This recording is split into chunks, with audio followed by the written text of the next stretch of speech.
Transcendental magic, the rise of the new magicians. It's time to walk in the path of the gods. Harry Houdini said, "I am a great admirer of mystery and magic. Look at this life, all mystery and magic." When you think of magic, you normally imagine a magician, a wizard, witch, shaman, sorcerer, or even a priest casting a spell. What is a spell? It's a magical formula, a special ritual, performed to cause a supernatural effect on a person or object, whether in close proximity or far away. The spell can be an incantation, a charm, an enchantment, a bewitchment, a beguilement. It brings the target of the magic under the magician's power, their influence, their control, their will. The magical formula is typically intoned, sung, chanted, or prayed, or it might be conveyed by runes, special writing, or lotions, potions, a talisman, a personal token, an effigy, a ring of power, and so on. Words are at the heart of magic. Words for magicians have a special power, an ontological power, a power to control the physical world and the lives of people. Terence McKenna said, "The syntactical nature of reality, the real secret of magic, is that the world is made of words. And if you know the words that the world is made of, you can make of it whatever you wish." McKenna's view reflects a key idea of magic, going back to the ancient Egyptians, Jews, Christians, and others, which is that God spoke things into existence from nothing at all. This means that everything in the world is in a sense made of words. Words so ontologically extraordinary that they can undergo a metamorphosis into sensory objects and even beings. If words can cause things to exist, then words can also cause those things to cease to exist, or cause their properties to change. This is what magic is all about. Using words to express intentions in a ritualistic, numinous way, to cause those intentions to be manifested in the real world by way of the effect they have on the target of the magic. When ordinary people use ordinary words, you don't see magical things happening. Yet look at the power of demagogues. Using nothing but speech, they can work millions of people into a frenzy. Look at the power of prophets and gurus. They can use words to make the masses believe the most fantastical, improbable things. They can rouse people to holy war. They can take over people's lives and turn them into puppets of religious faith or mysticism. Ideas can permanently and irreversibly colonize people's minds. Look at the power of novels to captivate millions of people and transport them in their minds to enchanting, thrilling other worlds. Look at the power of memes to go viral and shape culture and politics. Victor Hugo said, "There is one thing stronger than all the armies in the world, and that is an idea whose time has come." What is an idea? It's just words. Yet as Hugo understood, it can defeat armies, or indeed create armies. What is Christianity? It's an idea. What is Islam? It's an idea. What is Buddhism? It's an idea. All the world's religions, philosophies, political ideologies, and sciences are ideas, launched by words. In the absence of words, no one would know who Jesus Christ was, and Christianity wouldn't exist. There must have been amazing humans in the Stone Age world before humans had access to language. Not one of them is known, because words didn't exist then to make them known. There are no written documents for us to study today. The non-verbal ideas of these giants of the past have long since faded into oblivion, or have anonymously changed the world. The first person to have the idea of lighting a fire brought about one of the ultimate revolutions. No one knows who it was, yet they basically invented the modern world. Words are the greatest power in the world. Look at how many armies they have sent into the field to conquer in the name of the idea, the Word. Jesus Christ himself was referred to as the Word, the Logos. John 1:1-3 says, "In the beginning was the Word, and the Word was with God, and the Word was God. He was with God in the beginning. Through him all things were made. Without him nothing was made that has been made." Here, Jesus Christ, the Son of God, is asserted to be the maker of all things, and he makes these things via the power of words. He is the Word, and he controls all words and thus all creation. In this view, words contain the power of creation and are exercised by the Creator, the Word itself. In fact, the reference to Jesus Christ as the Word actually implies that he himself was created by God the Father, verbally. He was thought into existence. His Father named him, and thus he was. God the Father announced the first word, his Son, and his Son then initiated all other words. In Neoplatonism, the One, God the Father, so to speak, emanates the nous, or logos, God the Son, so to speak, which emanates the psyche, God the Holy Spirit, so to speak, which emanates material nature. For the ancients, the verbal thoughts of the gods emanated reality. The more scientific idea is that it's numerical thoughts that are converted into reality. The idea of Christ as the Word actually originated in ancient Egypt, where the prototype of Christ was Thoth, the self-created god of writing, magic, wisdom, and the moon. There is an intimate and unbreakable connection between writing, magic, and wisdom, all presided over by the power of the moon, the great light in the night. If the supernatural occurs in the dark, the natural occurs in the light, under the auspices of the sun. Esteban Trujillo de Gutierrez wrote, "It will be remembered that Thoth is called the scribe of the gods, the lord of writing, the master of papyrus, the maker of the palette and the ink jar, the lord of divine words, i.e., the holy writings or scriptures. And as he was the lord of books and master of the power of speech, he was considered to be the possessor of all knowledge, both human and divine. At the creation of the world, it was he who reduced to words the will of the unseen and unknown creative power, and who uttered them in such ways that the universe came into being." The critical notion here is that divine creative will can be converted into words, and it is only through words that divine power and will are exercised. Without words, the supreme power would be impotent, unable to express its power and will.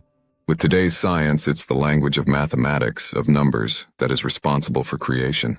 In ancient Egypt, it was Thoth's language, the divine language, expressed in words, that served this function. Either way, it's language, whether the language of numbers or words, that makes creation possible. Language and creation are indissolubly linked. The only thing that can inherently have and use language to create is a mind. A cosmic mind creates the cosmos. Individually, our own minds are creators every time we dream. In a dream, what we think is immediately converted into the stuff, beings and events of the dream. Thought and reality are one and the same.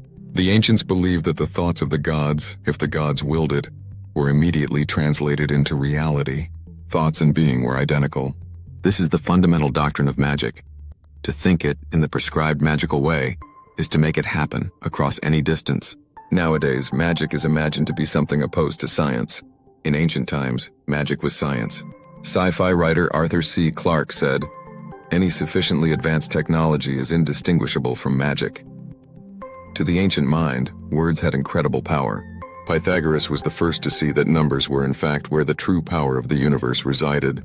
Pythagoras said, "All things are numbers. Number rules the universe. Number is the ruler of forms and ideas, and the cause of gods and demons. Number is the within of all things." If you could see deeply enough into reality, all you would encounter are numbers, numerical sequences, patterns, functions, and operations. For Pythagoras, magic was conducted numerically, not verbally. Science, the modern world's version of magic, is conducted numerically, not verbally. Pythagoras was the first true mathematician and scientist. In addition, he was the first person to call himself a philosopher, a lover of wisdom. True wisdom lies in knowing that numbers, not words, shape reality. All anti-mathematical arguments are false. In the subculture of magic that exists today, it's telling that not a single magician promotes mathematics as the means to conduct magic. Contemporary magicians are stuck in the ancient worldview, still believing in the power of words, as per Thoth and Christ. Christ performed all of his magic by words or the laying on of hands. Numbers repulse them, which is unfortunate since numbers are indeed the true agents of magic. The reason why magic and science can coexist, why magic can hack the scientific universe, is that they share the same language, mathematics. It's impossible for magic and science to interact if magic is based on words and science on numbers. They need to talk the same ontological language. Historically, the great city of magic was the ancient Egyptian city of Hermopolis, the city of Hermes. The Greeks identified Hermes with Thoth, and Hermopolis was the main cult center of Thoth. The philosophical tradition closest to magic is Hermeticism, which revolves around Hermes Trismegistus. Wikipedia says, Hermes Trismegistus, Hermes the thrice greatest, is a legendary Hellenistic figure that originated as a syncretic combination of the Greek god Hermes and the Egyptian god Thoth. He is the purported author of the Hermetica, a widely diverse series of ancient and medieval texts that lay the basis of various philosophical systems known as Hermeticism.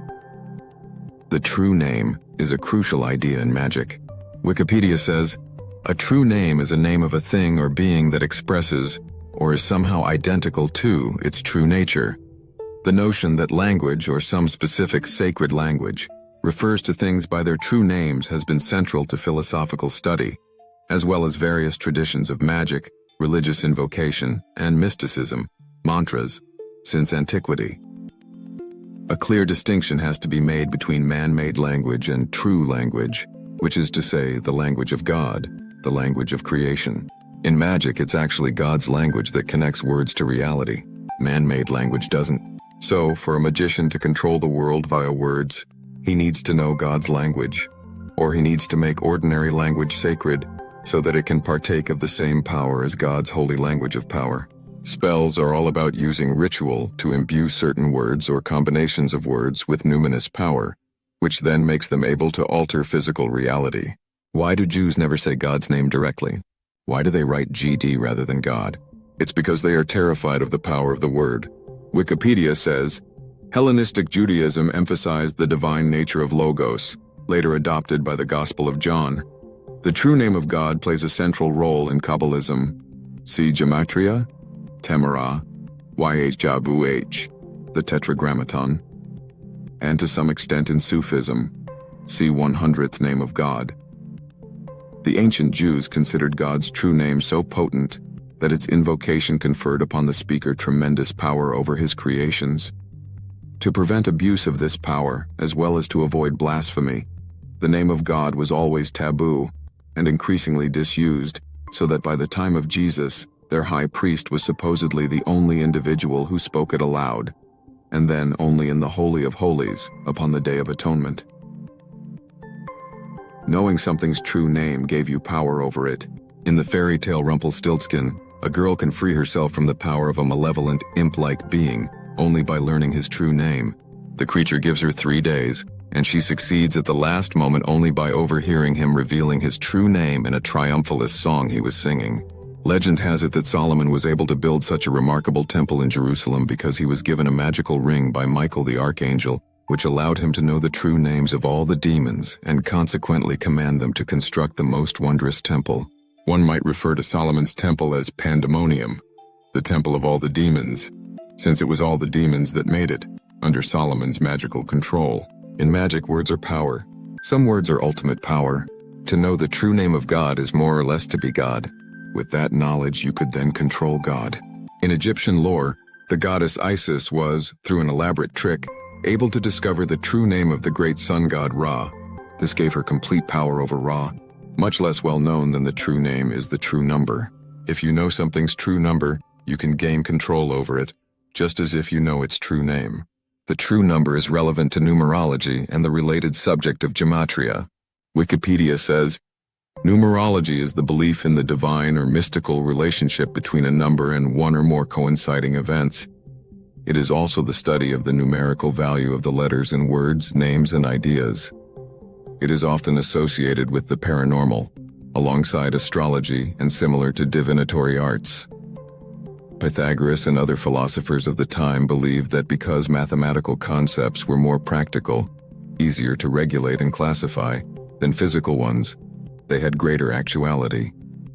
Saint Augustine of Hippo, AD 354-430, wrote, "Numbers are the universal language offered by the deity to humans as confirmation of the truth."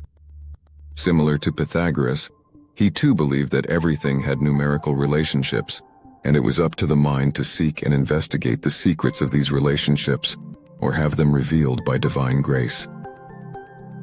What is science if not, in the final analysis, a means of converting sensory patterns into mathematical formulae, of establishing the relationships between different sensory patterns via deeper, underlying mathematical relationships, with the ultimate aim of reducing everything to just one formula for everything, the God formula, providing the grand unified, final theory of everything?